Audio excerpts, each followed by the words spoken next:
I don't think you see how. Yeah.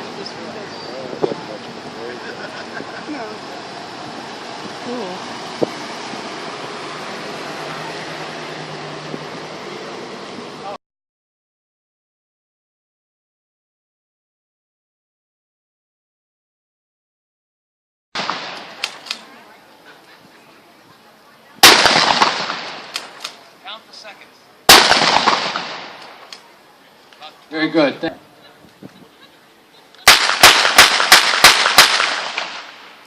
Very nice. One. Still used during World War II. In this case, it uses the same exact round that the 1911 would use. They just modified special clips to help it be used in this particular weapon. That same round was also used in the Thompson, M1 Thompson, also used in the M3 grease gun. Very versatile round. Go ahead, sir.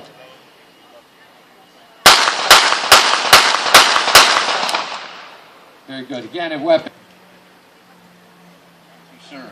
Yeah, the 1911 originally came around. John Browning discovered the 1911 gun, but during the Spanish-American War, the Filipino Wars, the Americans had the .38 caliber revolver, and then that wasn't stout enough to bring these guys down, so they needed a bigger, more powerful cartridge.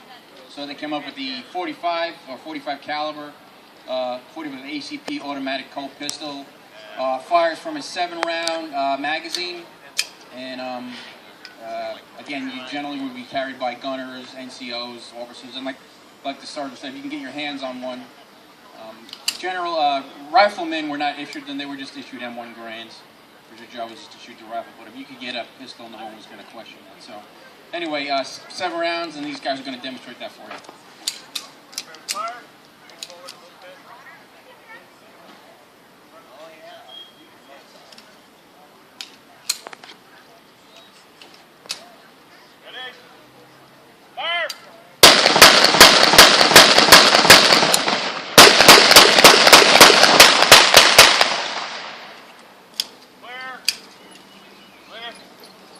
All right, there you go.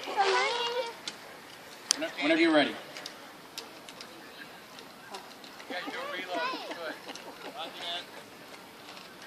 You gentlemen have an extra clip on you to do a reload? Lieutenant, do you have an extra clip to reload? Oh, good. Yeah. This would happen in the field. You had to be trained in these weapons and be very proficient. And they didn't always do what you wanted to do. And in this case, the blanks are a little finicky at times with these weapons.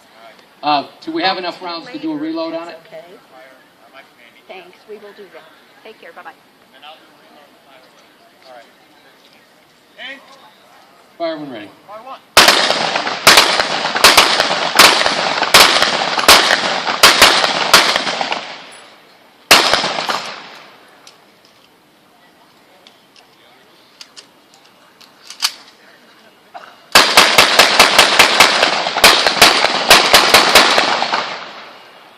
Very good.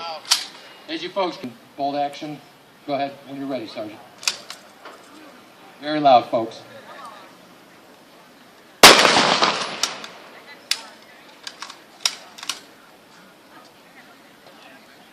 Sometimes these blanks are a little finicky.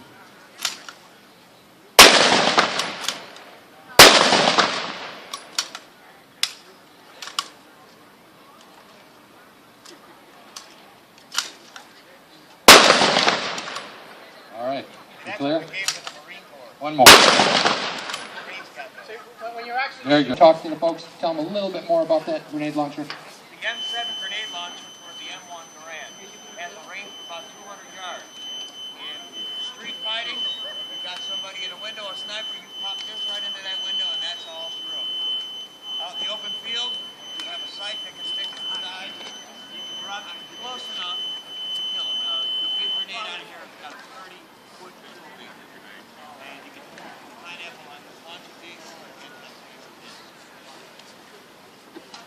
Very good. Yeah.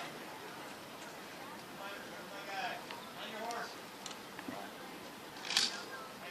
You can adjust the distance just by slipping.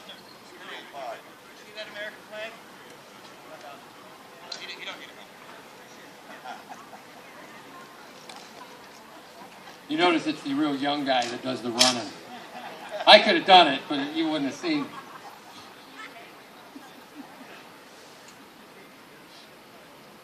All right, get ready. Fire in the hole, aiming at the flag. All right. He probably is adjusting for the wind and everything. Yeah, you got a car. You want to break out that windshield. Car. All right, here we go.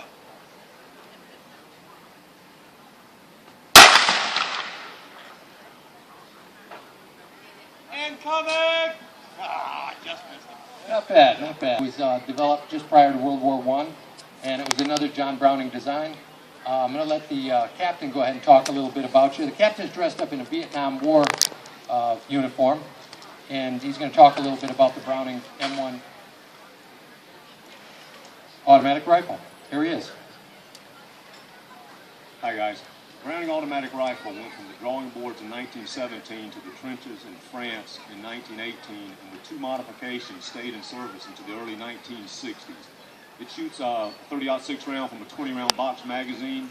It's an absolutely devastating weapon.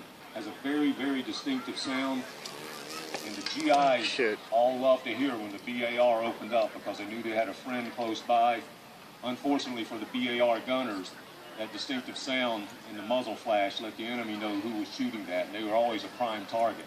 With that, fire away. Hey, Lieutenant. Oh, hold on. You might want to adjust. Some of the shells might head out. You might want to step up. Yeah, step up some. Keep that muzzle at 45 degrees or higher, please.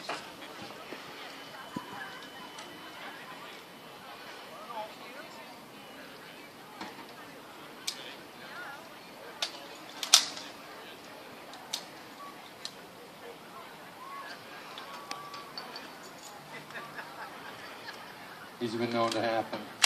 It's just the tension, the build-up to the actual event. This is all done on purpose, folks.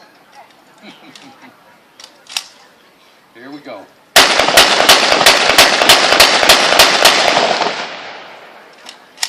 That'll wake them up for their afternoon nap, huh?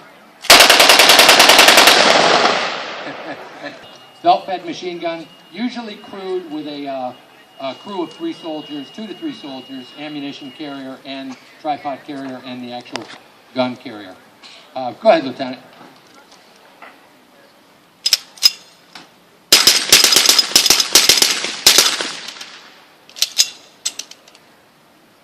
Okay, there we go. Wasn't as powerful as the 30-06. Infantrymen per se didn't like it, but it was a good weapon for support crews, gun crews. Officers carry them, again, NCOs would carry them. So again, if you weren't, paratroopers would carry them, because obviously they were carrying 70, 80 pounds, and this is a little lighter. If you were up close, it would get the job done, but again, it wasn't as stout as the 30-06. Well, again, it fired 20-round magazine, and these guys will load up and shoot for it. Guys, go over. Look up here. Just go over by the machine gun. And when you're ready, just go ahead. Bear in mind, now you're seeing 2 soldiers. One's an infantryman and the other's an armored crewman. The carbine was a favorite with the armored crews because it was lighter. They were able to get it in the close quarters and get it out and get it to fire rapidly. Again, semi-automatic, which means they fire as quickly as you pull the trigger. Go ahead, gentlemen.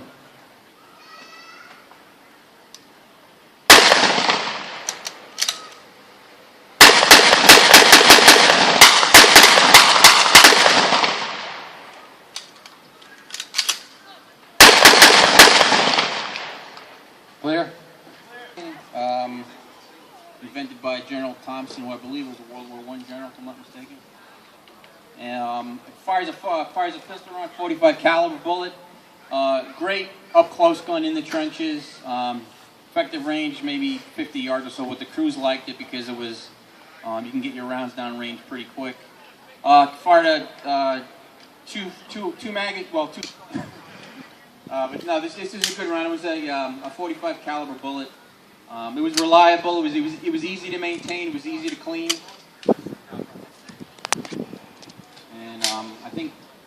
colonel has one.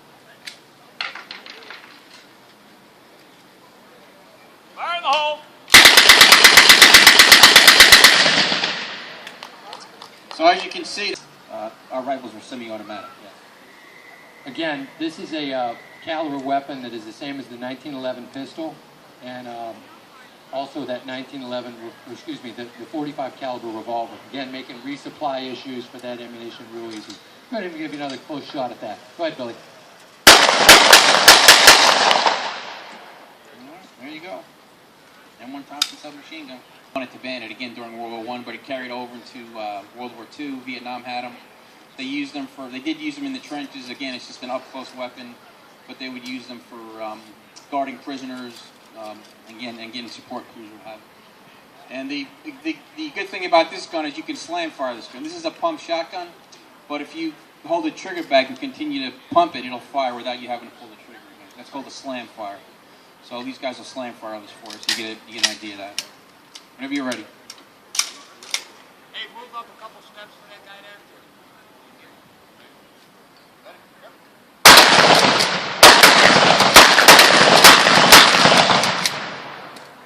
It was good.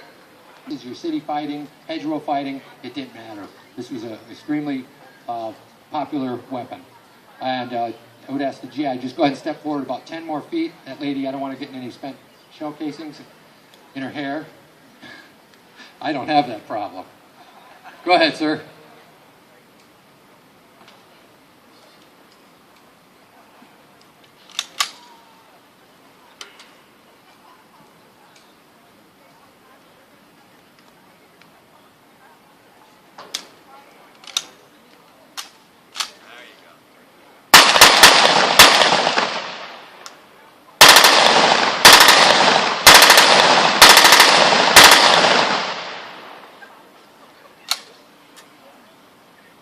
Stand by, he's going to do a little more.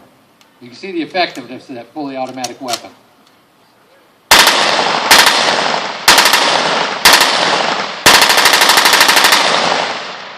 Very nice. 11, and same as the 45 caliber revolver. Very, very, very reliable weapon and extremely effective at close range. Go ahead, sir. Up. We got a gentleman in the field there. But he's Navy, so it doesn't matter. Fire in the hole!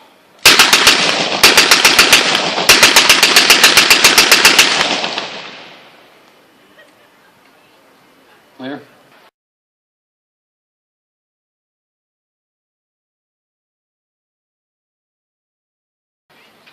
Go ahead when you're ready, sir.